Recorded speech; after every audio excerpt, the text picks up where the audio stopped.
Good morning, Ollie. Morning. Morning. You've had two fantastic team performances against both Newcastle and PSG. How important do you think that was for the belief and the confidence for your side? Of course, it's very important. Players, if you lose games, you're determined. You want to win the next one. You want to bounce back, and I could see that focus before the Newcastle game. And of course, after you win against PSG, that gives you more belief and confidence. So two very good performances, two good results. But then now it's the next game, and that's what we're focused on.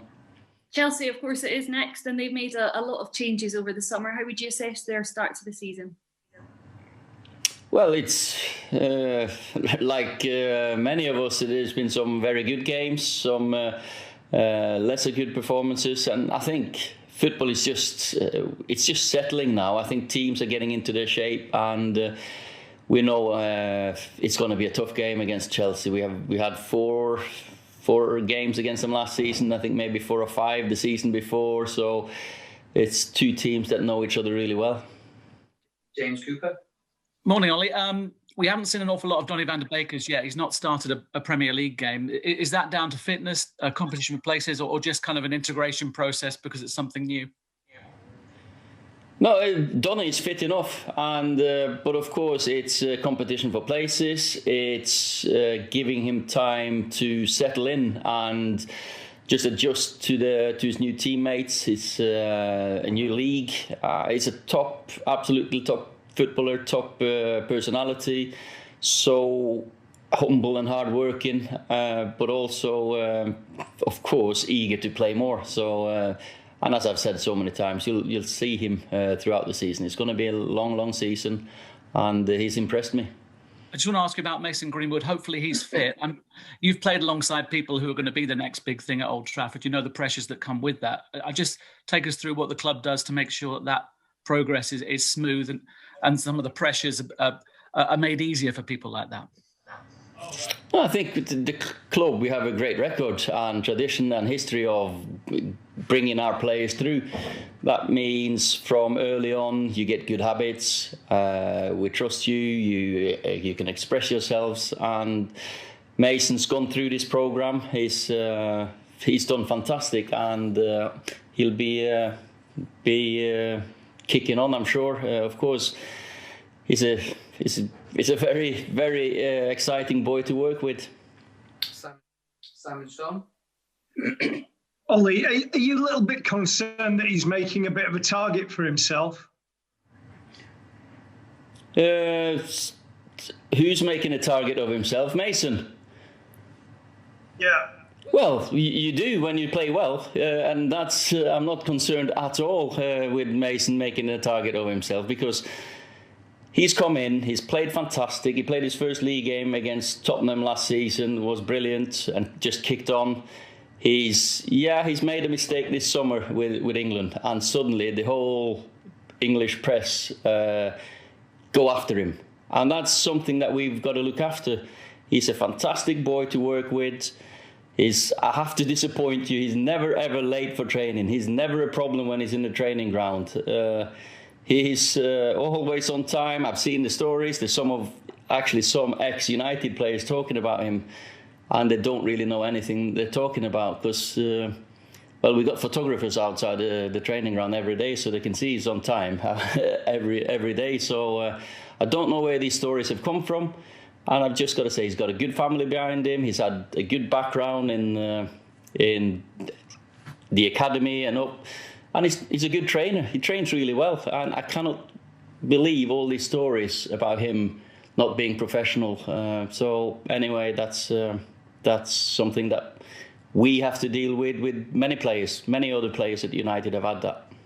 Just in terms of your team, I mean, you've had a fabulous week. That's 10 in a row away from home now. Yet only 1 win in 5, including last season. 2 obviously pretty bad performances at home. What is the difference between playing away and playing at home? Because you've got 3 big games coming up.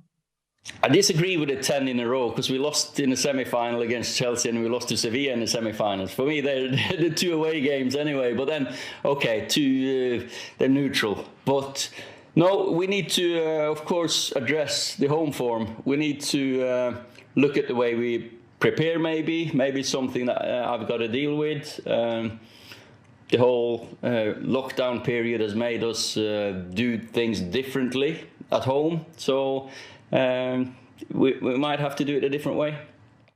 Simon Peach. Morning, Ollie. Hiya. You're obviously missing a few players the other night. Is Harry Maguire available? Will Mason come back in? And what's the situation with Edson Cavani? Will he be available to play tomorrow?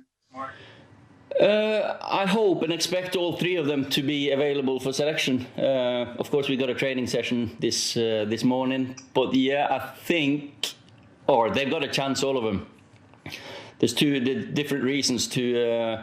So Edinson, he wants to tick all the boxes that he's gone through in his program and feel ready to make an impact. So I think his last preparation was going to be today, and then I'll have a discussion with him. And it seemed positive yesterday with both Mason and Harry. So hopefully. Marcus was the talk of the town in Paris the other night and continues to be for his work off the field. Is there anything left you can say about him and the work he does? Probably not. But he's now at the stage, you know, we all speak about Marcus as this experienced boy, and he's 23 soon. He's just like a twilight between being a talent and being experienced, and you can see more and more of that experience coming out.